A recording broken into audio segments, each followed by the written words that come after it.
Hello मेरे प्यारे बच्चों, स्वागत है आप सभी का आपके हिंदी व्याकरण की कक्षा में। तो बच्चों, आज हम देखेंगे आपका अध्याय संख्या 15, जिसका नाम है आपका विराम चिन्ह यानी कि पंचुएशन। तो बच्चों, आप लोग कक्षा 8 के विद्यार्थी हैं, आप सभी लोग जानते हैं ये विराम चिन्ह क्या है।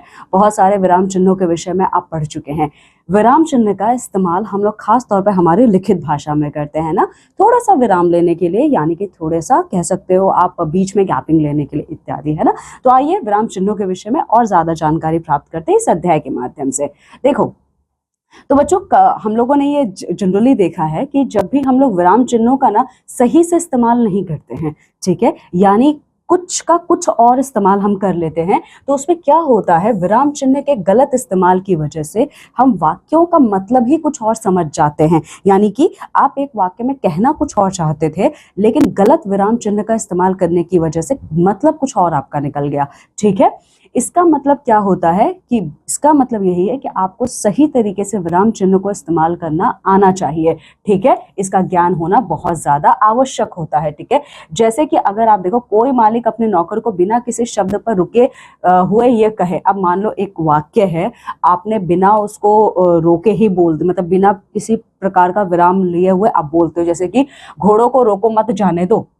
अब ये जो वाक्य है, घोड़ों को रोको मत जाने दो, अब इसका क्या मतलब निकलता है, ये अस्पष्ट है। ठीक है, ये बिल्कुल इसमें समझ में नहीं आ रहा है कहा क्या जा रहा है। तो अस्पष्ट होना बिल्कुल क्या है, स्वाभाविक है। ठीक है, हो सकता है, अब देखो यहाँ पे जो नौकर है वो अपने मालिक के कहे हुए बातों का अपने हिसाब से मतलब निकाल सकता है। ठीक है, जैसे कि आप देख सकते हो, इसका एक अर्थ ये भी हो सकता है कि घोड़ों को रोको मत जाने दो, एक ये भी हो सकता है, या फिर एक ये भी हो सकता है, घोड़ों को रोको मत जाने दो, यानी कि पहले वाक्य में आप कह रहे हो घोड़ों को रोको, उनको मत जाने दो, और दूसरे में है घोड़ों को मत रोको जाने दो, ये दोनों अर्थ निकल सकता है। ठीक है, इस प्रकार से आप देखेंगे इस वाक्य में इन दोनों अर्थों की संभावना आपको दिखाई देती है।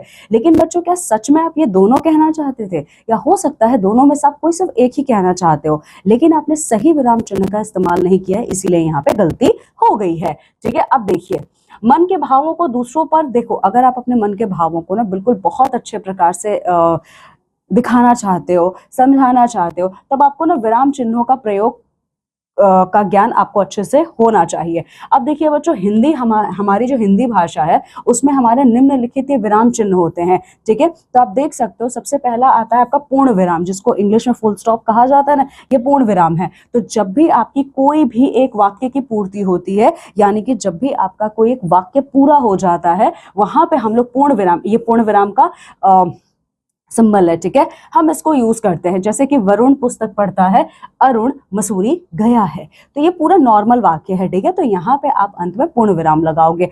इसके अलावा बच्चों देखिए, कविता के पूर्वार्ध में पूर्ण विराम के एक और उत्तरार्ध में दो पाइयों का प्रयोग किया जाता है। अच्छा बच्चों, एक और बात है यहाँ पे, जब भी हम कविता के पर्सपेक्टिव से देखते हैं, यानी कि पोएम्स के पर्सपेक्टिव में आप देखेंगे, वहां पे क्या होता है, जो हमारी पंक्तियां होती है ना, तो उनमें जो लाइंस होती है, आपने देखा होगा पहले लाइन में एक खड़ी पाई होती है, मतलब कि एक पूर्ण विराम होता है। जैसे कि देखो, क्षमा शकल गुण सो बड़ी, क्षमा पुण्य का मूल। ठीक है, तो ये पहला है, तो इसीलिए यहाँ पे एक पूर्ण विराम आपका है। लेकिन जब वहीं पे सेकंड लाइन आपकी आ जाती है, क्षमा जासु हृदय रहे तासु देव अनुकूल, तो अब देखो जब सेकंड लाइन आएगी ना, तो यहाँ पे दो विराम चिन्ह आपके आ जाएंगे। ये देखिए, दो पूर्ण विराम चिन्ह आपके आएंगे, और पहले वाले में सिर्फ एक यही रहेगा, क्योंकि ये आपका पहला लाइन और इसके बाद ये वाली लाइन आ जाएगी। ये कविता के कॉन्टेक्स्ट में है। ठीक है, ये हम हमेशा कविता के कॉन्टेक्स्ट में देखते हैं। फिर बच्चों बात करते हैं यहाँ पे अपूर्ण विराम की। ठीक है, अपूर्ण विराम, तो अपूर्ण विराम आप देखेंगे इस तरीके से लगता है। ठीक है, तो बच्चों इसका इस्तेमाल हम कब करते हैं, जब भी हम किसी बात को ना अलग करके बताते हैं। ठीक है, हम जब भी किसी बात को अलग करके बताते हैं, तब हम अपूर्ण विराम का इस्तेमाल करते हैं। ठीक है, जैसे कि निम्नलिखित की भावार्थ स्पष्ट, निम्नलिखित की भावार्थ सहित व्याख्या कीजिए। ठीक है, फिर देखिए बच्चों, फिर बारी आती है आपके अल्प विराम की। तो अल्प विराम में हम कॉमा का इस्तेमाल करते हैं। तो देखो, तो बच्चों जहां पे वाक्य पढ़ते समय ना आपको बहुत थोड़ी देर के लिए रुकना है। ठीक है, बहुत थोड़ी देर के लिए, वहां पे हम अल्प विराम, ये अल्प विराम का सिंबल है, हम इसका इस्तेमाल करते हैं। तो बच्चों अल्प विराम अगर आप देखेंगे, तो अल्प विराम आपका एक ऐसा विराम चिन्ह है जिसका इस्तेमाल हम लोग ना बहुत जगह करते हैं। ठीक है, बहुत जगह करते हैं, थोड़ा थोड़ा सा गैपिंग के लिए। जैसे कि पहला है, देखो इसका प्रयोग समानाधिकार शब्दों अथवा वाक्यांशों के बीच में किया जाता है। तो इसका इस्तेमाल हम लोग कहाँ करते हैं? समानाधिकार में, या फिर जो दो वाक्यांश ना उनके बीच में हम करते हैं। ठीक है, जैसे कि मैं आपका मित्र सुभाष आपसे मिलने आया हूं, तो आपने देखा ना यहाँ पे दो जगह पे इसका इस्तेमाल किया गया है। इसके अलावा इसका इस्तेमाल बच्चों हम लोग वहां पे भी करते हैं, मतलब अर्धविराम का इस्तेमाल, कॉमा का इस्तेमाल हम वहां पे भी करते हैं जहां एक ही प्रकार के एक से ज्यादा शब्द वाक्यांश या वाक्यों के मध्य में कोई समुच्चय बोधक शब्द ना हो। ठीक है, अगर आपके वाक्यांशों के बीच में कोई भी समुच्चय बोधक शब्द नहीं है, कोई समुच्चय बोधक शब्द नहीं है, तो वहां पे हम अल्प विराम का इस्तेमाल करेंगे। इसके अलावा बच्चों हम यहाँ पे क्या करेंगे, अगर एक ही जैसे कई सारे शब्द आए, जैसे फलों के नाम आ गए या फिर आपके किसी व्यक्ति का नाम आया इत्यादि, तो ये सब एक कैटेगरी में आते हैं। ठीक है, तो इनको अलग अलग करने के लिए हम कॉमा का इस्तेमाल करेंगे। जैसे कि देखिए, माता पिता गुरु और अतिथि की सेवा करनी चाहिए। ठीक है, ये भारतवर्ष रामकृष्ण बुद्ध गुरु नानक देव की जन्मभूमि है। ठीक है, इसके अलावा संबोधन कारक की जगह पे भी इसका इस्तेमाल किया जा सकता है। ठीक है, संबोधन कारक की जगह पे हम क्या करते हैं, इसका इस्तेमाल करते हैं, जैसे कि अरे वरुण तुम आज स्कूल नहीं गए, हे राम मेरे दुख दूर करो। ठीक है, चलिए। इसके अलावा अगर आपका विशेषण उपवाक्य विशेष्य के परे हो तो भी अल्प विराम का प्रयोग किया जाता है। अगर जहां पे आपका विशेषण जो है, ठीक है, वो अपने उपवाक्य विशेष्य के बिल्कुल परे है, तो यहाँ पे भी आप कॉमा का यूज करेंगे। जैसे कि जवाहरलाल नेहरू ने, जिनका जनता पर पूर्ण प्रभाव था, जनता से कांग्रेस का सदस्य बनने के लिए प्रार्थना की। ठीक है, चलिए फिर चौथा आता है बच्चों आपका अर्धविराम। तो अर्धविराम आप देखोगे एक डॉट लगेगा ऊपर, फिर नीचे कॉमा आएगा, इसको हम अर्धविराम कहते हैं। तो इसका इस्तेमाल हम वहां करते हैं जहां आपको थोड़ा ज्यादा देर रुकना होता है। ठीक है, जहां पे आपको कुछ ज्यादा देर के लिए रुकना होता है, विराम लेना होता है, वहां पे हम अर्धविराम का इस्तेमाल करते हैं और अर्धविराम का ये चिन्ह होता है। ठीक है, तो आप देखेंगे जहां पे आपके दो वाक्य आते हैं, उन दोनों वाक्यों के अर्थ उनके आसपास, देखो जहां दो वाक्यों के अर्थों को उनके पास के संबंध से अलग अलग किया जाए। ठीक है, तो यहाँ पे जो दो वाक्य के अर्थ होते हैं उनके आसपास से हम क्या करते हैं, अलग अलग करते हैं, तो वहां पे भी आपको अर्धविराम का प्रयोग होता हुआ दिखाई देगा। ठीक है, अगर आप देखेंगे तो हिंदी भाषा में ये बहुत कम प्रयोग किया जाता है। ठीक है, क्या होता है, बहुत कम प्रयोग किया जाता है, क्योंकि इसकी जगह पे ज्यादातर हम लोग इसका अल्प विराम का यानी कॉमा का इस्तेमाल करते हैं। ठीक है, जैसे कि ये देखिए, प्रधानमंत्री के आगमन के अवसर पर स्वागत के लिए बाजारों को सजाया गया, सड़कों पर छिड़काव किया गया, स्थान स्थान पर तोरण और बंधनवार लगाए गए। ठीक है, फिर आता है बच्चों प्रश्न चिन्ह। तो आप सभी जानते हो प्रश्न चिन्ह, ये सिंबल है इसका। तो जहां पे भी आप प्रश्न पूछते हो, ठीक है, जहां पे भी आपको प्रश्न पूछने का ज्ञान होता है, वहां पे आपको दिखाई देगा ये प्रश्न सूचक चिन्ह। जैसे कि आप देख सकते हो, राम तुमसे क्या मांगता है, ठीक है, वह कौन है, इत्यादि। ठीक है, फिर देखिए छठवां है बच्चों आपका विस्मयादि बोधक चिन्ह। तो विस्मयादि बोधक चिन्ह आपका ये इसका साइन होता है। ठीक है, तो जब भी आप अपने इमोशंस को एक्सप्रेस करते हो, जैसे कि आपका भय, शोक, हर्ष और आश्चर्य, इन भावों को बच्चों जब हम प्रकट करते हैं, तो इन भावों को प्रकट करने वाले शब्दों को हम लोग विस्मयादि बोधक शब्द कहते हैं, और इसके लिए हम लोग इस चिन्ह का इस्तेमाल करते हैं। जैसे कि अगर आप देखेंगे, हाय हाय मेरा सर्वस्व लुट गया, वाह वाह धन्यवाद। ठीक है, इसके अलावा बच्चों देखो, अगर आपसे कोई दूर व्यक्ति है, ठीक है, आप उसको भी संबोधन कर रहे हो, उसका भी संबोधन आप कर रहे हो, तो यहाँ पे भी हम लोग विस्मयादि बोधक चिन्ह का इस्तेमाल करते हैं, जैसे कि हे राम इधर आओ। ठीक है, इसके बाद अगला आपका विराम चिन्ह आता है निर्देशक चिन्ह। तो निर्देशक चिन्ह बिल्कुल एक डैश होती है लंबी सी। ठीक है, ये जो चिन्ह होता है ना, ये किसी वक्तव्य को प्रकाशित करने के लिए क्या किया जाता है, प्रयोग में लाया जाता है। ठीक है, या फिर किसी वाक्य के विवरण को लिखने में जहां कहीं किसी विषय का उदाहरण प्रस्तुत किया जाए, वहां हम लोग निर्देशक चिन्ह का इस्तेमाल करते हैं।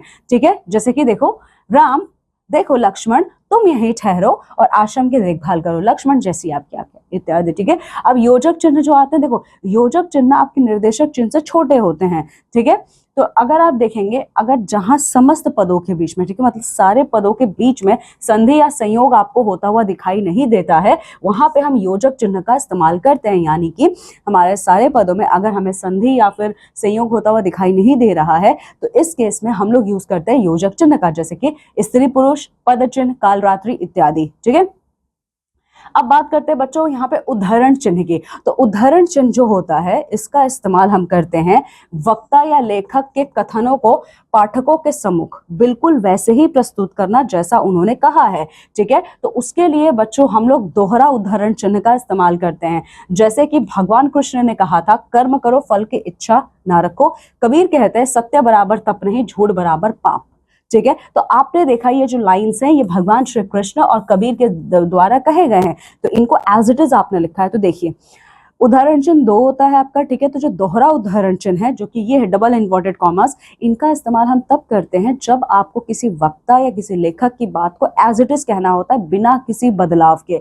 लेकिन जो आपका सिंगल इन्वर्टेड कॉमास है, ठीक है, यानी कि ये सिंगल इन्वर्टेड कॉमास, इनका इस्तेमाल हम किसी पोएट के नाम को लिखने के लिए, ठीक है, किसी किताब के नाम को लिखने के लिए इनके लिए करते हैं। ठीक है, चलिए अब बात आती है बच्चों यहाँ पे कोष्टक चिन्ह की। 10वां है कोष्टक चिन्ह। तो बच्चों इसका इस्तेमाल हम लोग वहां पे करते हैं जहां किसी पर अथवा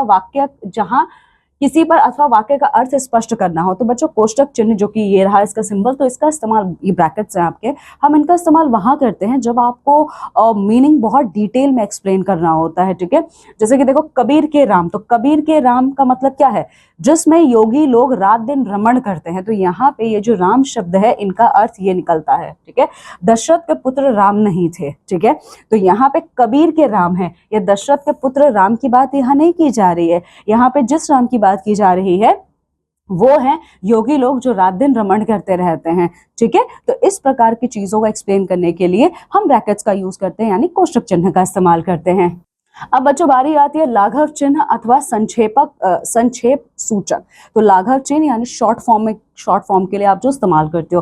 तो देखो जब जहां पे ना हम लोग पूरे शब्द को लिखते नहीं है, यानी कि कोई एक शब्द जो बहुत बड़ा है, हम उस पूरे शब्द को बिल्कुल भी नहीं लिखते, उसका शॉर्ट फॉर्म लिख देते हैं। तो शॉर्ट फॉर्म के आगे हम लाघव चिन्ह का इस्तेमाल करते हैं। जैसे कि देखिए ये है डॉक्टर के लिए, तो आप डॉक्टर पूरा नहीं लिखोगे, आप ऐसे लिख देंगे। ये प्रोफेसर है, ये पंडित है, तो इत्यादि संक्षिप्त वर्ण आपके डॉक्टर, प्रोफेसर, पंडित शब्दों के लिए इस्तेमाल में लाए जाते हैं। तो जहां पे आपको शॉर्ट फॉर्म यूज करना होता है वहां पे हम लाघव चिन्ह का इस्तेमाल करते हैं। ठीक है, तो बच्चों यहाँ पे हमारा अध्याय समाप्त होता है। आइए इसका आव दोहराए देख लेते हैं। तो देखो लिखते हुए भावों को स्पष्ट करने के लिए विराम चिन्हों की आवश्यकता होती है। तो बच्चों हमारी लिखित भाषा में ना जब हम लिखते हैं तो हमें अपने विचारों को बहुत अच्छे से स्पष्ट करने के लिए जिन चिन्हों की आवश्यकता पड़ती है वही चिन्ह हमारे विराम चिन्ह कहलाते हैं। ठीक है, तो बच्चों मैं आशा करती हूँ अध्याय आपको बहुत अच्छे से समझ में आया है। ठीक है, तो इस अध्याय को अच्छे से पढ़िए, इसका संपूर्ण अभ्यास कार्य पूरा कीजिए। चलिए अब हम मिलते हैं हमारी अगली कक्षा में आपके एक नए अध्याय के संग। तब तक आप सभी अपना बहुत ख्याल रखें। बाय बच्चों।